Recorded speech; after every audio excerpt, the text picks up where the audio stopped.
On the 11th day of Axemas, my true love was with me.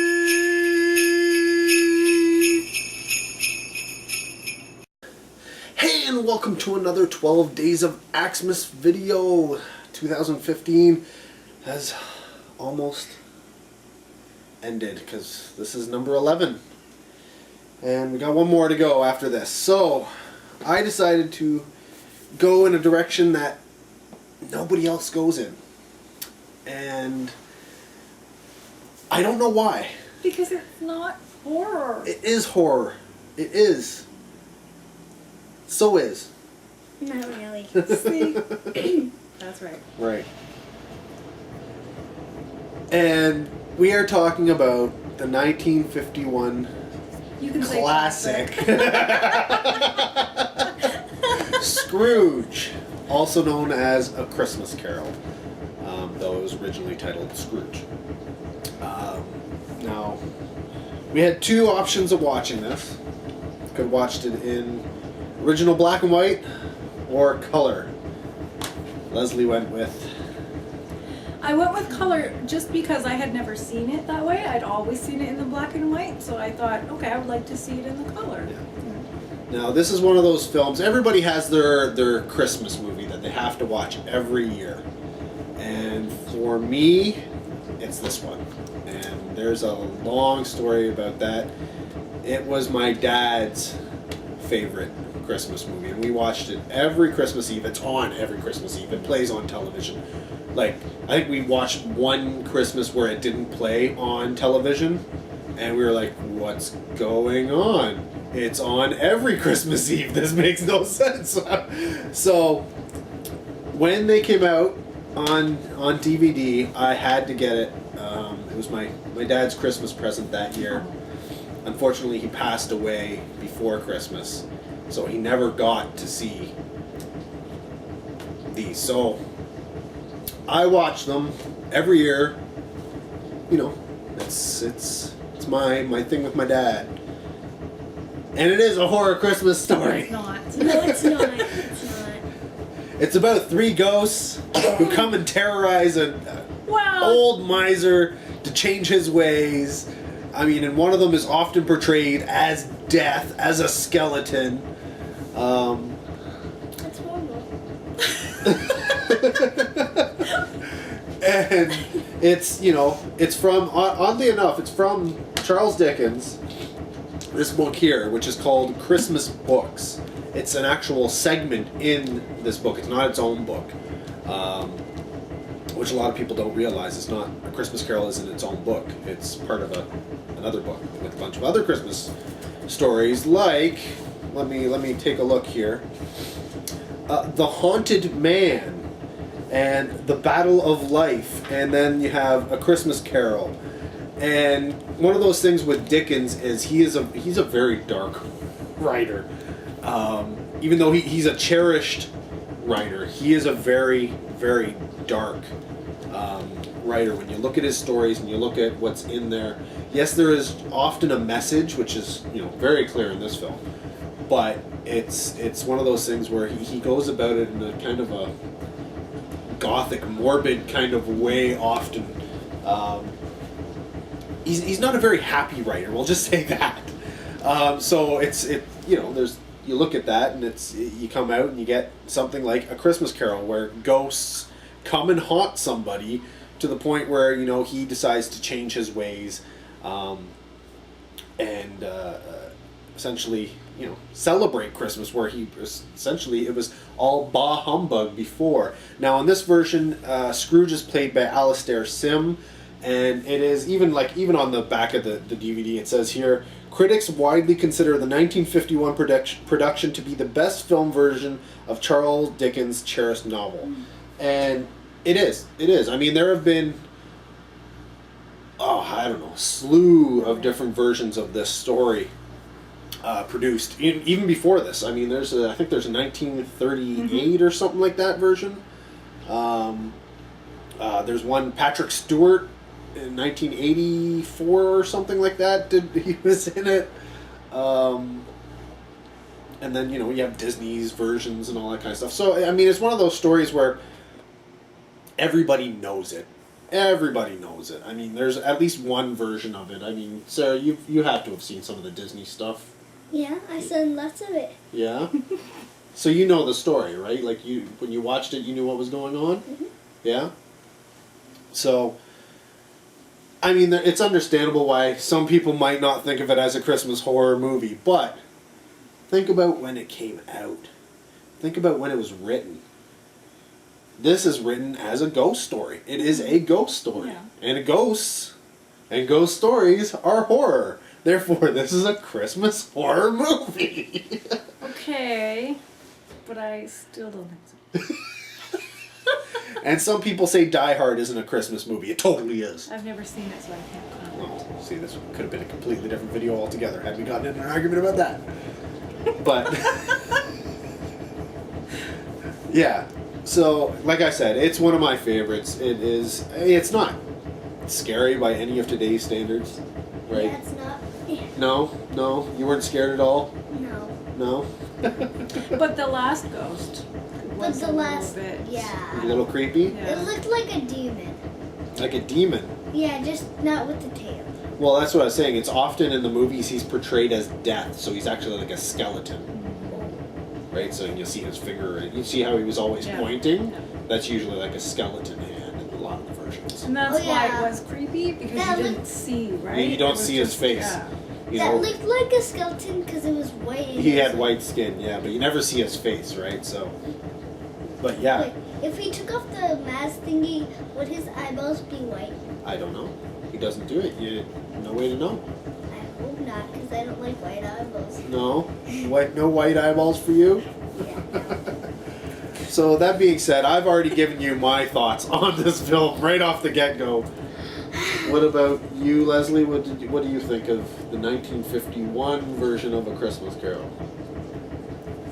Well, that's the one that I always would think of, right? That's the one. That's the one you always see on TV, and it's not something that I often watched because, you know, it's kind of sad in places, and so I don't like that. But it's a good movie, and it's Yeah. very Christmassy. Like to me, you have to watch that at Christmas time, right? Because it's a Christmas-based movie. Yeah, Mommy, you were like crying. You were like, that's so sad. And it is. There are some sad moments in this film for sure. Not for me. No, No, you didn't care if little Timmy died. No, I don't care, but I didn't hear them say little Timmy would die. Well, they reference that. Yeah. Oh yeah, they said like Timmy wouldn't like care if little. No. They just showed that he was. There's a whole segment where Timmy's not there anymore. What? In the Christmas future, What? and they're all sad and they're all sitting around. Yeah. And this whole. Oh yeah. I love the whole idea of the movie though. Like even the remakes and whatever. I just love the whole idea because. Not that I would want to go back to teach myself lessons or anything, but how neat would that be to just be able to go back, right, and look at certain points in your life, and then, now, and, that. Oh yeah, for sure. Well, yeah, anything about it, right? Like, to be able, it's one thing to have memories, but it's another thing to actually be taken back to that time and watch it unfold. Get in a time machine and such, or go into the future and see what's possible and stuff. So I mean, that aspect is kind of cool in a way, And sad. but it's sad in another. Yeah, depending on Where events. what you saw, what you yeah. saw. And I think it kind of would change you, no matter who you are, even if you were a good person. Like at the time where it started in the movie, I think that even then, it would still probably change you a tiny bit because you get to go through and see things.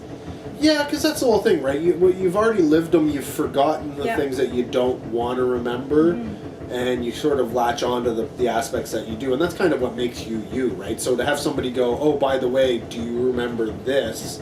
Don't forget this. Let's take a look at this, and you go, oh I totally forgot about that, or I don't want to remember that.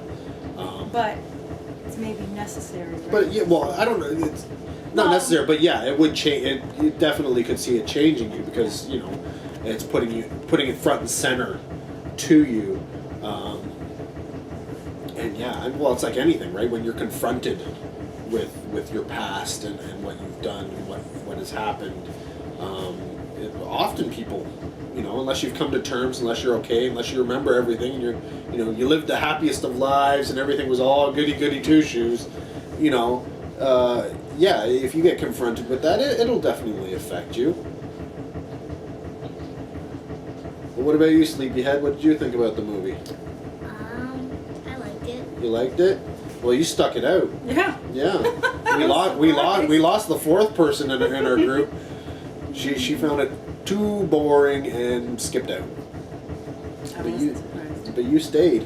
Yeah. Yeah, why did you stay? Yeah, why'd you stay? Because I just wanted to watch it. You wanted to watch it. Mm-hmm. Had you ever seen that version before? No, I never seen the movie. You've never seen that movie at all? No. No, just the other versions, like the Mickey Mouse one and all that kind of stuff. You probably would have seen like bits and pieces here and there because I had it on, but you wouldn't remember. You didn't see the whole. Yeah. And definitely not in color. Yeah, it normally plays in black and Yeah. white when it's on television and such. Yeah, it's definitely. I mean, it is my favorite. It is my favorite adaptation of the story. They've tried time to. I mean, what was it? Jim Carrey did the latest. What was the Disney one? I think he was the Scrooge. I don't even know that I've seen it yet, but that's creepy, man. I remember seeing the trailers for that in the face, and ew, that's a horror movie.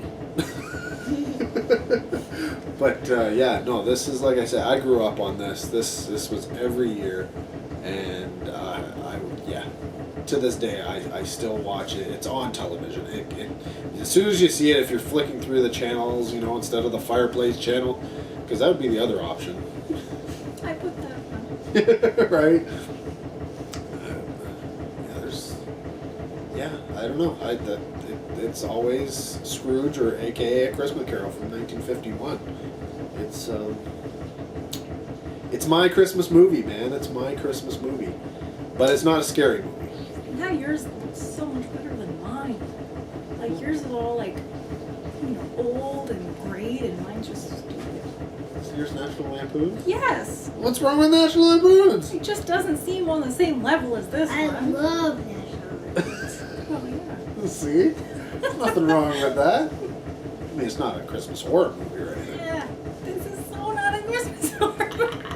It totally is. If you think it is, then say something. Because I need to sit No, down but and honestly, think that. nobody's going to side with me on this. It is not on a single Christmas horror list I found out there listing all the Christmas horror movies. And I was like, how could this, the quintessential, Christmas movie for me, about 3 ghosts who come and terrorize an old man, not be on the Christmas horror movie list? I don't understand it. And all the different iterations of it, none of them are on there. And yet, something like Ginger Dead Man is. The Ginger Dead Man? Maybe next year. What the heck? That'd be a good movie to watch. Not for you. Why? A gingerbread man dead man goes around with zombie clothes? Zombie clothes. Not quite. You're just making that up. You have no idea. I have no idea. I've never heard of that ever. Me either. Yeah, I'm an executive director on part 3. I don't know what that is about. Part 3. Yeah. Oh my God! Is this another like Silent Night thing? No. It's about a killer gingerbread man. It's a lot better. Killer. Okay. Anyways, we're off topic here. So, yeah, there you go, guys. That is... Wait, we didn't do the ratings. Oh, ratings, Yeah. yes. Ratings. We'll start from that side and work our way this way. So out of 5. I'm gonna have to say 3.5. 3.5. Oh, wow. All right. Leslie? 4. 4. And I know what you're thinking. I know what you're thinking. What do you think I'm going to give it? I don't want to say because I'm going to What? spoil it. What? I will tell Sarah. Okay, now you say and she'll tell you if you're right. Okay. Okay. I am No, going wait. to give this I'm probably going to give it probably a 4.5. Knew it! Did you hear me say A that? little bit. But, and there's a reason for it. I do like the camera work and the camera effects they did in this, but there are some instances in the film where the editing is a little choppy. It switches from one scene to the next, and it doesn't really flow. It just sort of, it's an abrupt change and such like that. And I'm not going to knock it off a few points because it is an early film. So obviously, you know, what we're used to now doesn't quite jar and go along with the film from 1951. But at the same time, you can see that, you know, the ability is there. They had the ability to do these things. They have some great crossfades and some great, you know, ghosts and stuff where people are see-through and you know, effects and stuff like that. Very much, you know, stuff that was developed way back when in the silent film era with the Lumiere brothers and all that kind of stuff.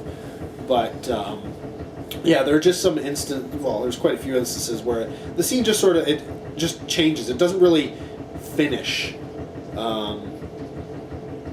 Honestly, that was a big problem with films in the 80s. I don't know why. Just bad editing. But yeah, by the 80s they should have fixed that. This is 1951, so I give it a little bit of leeway. Yeah, so, that's the thing. You can't really say. You know, but they did know how to tell a story. They did know what to do, and I just, you know, I'm going to knock it half a point for that, simply because it is clear that there's just a little too abrupt, a little too, you know, scenes are shortened prematurely, and the flow isn't as good as it could be. So yeah, 4.5 for me. So that's 3 people who all enjoyed the movie. Wait, did you say? I said 4. Oh yeah. So there you go. That is Day 11 and Scrooge from 1951, also known as A Christmas Carol, starring Alastair Sim. Till next time, everybody, take care. Have a good one. Bye bye.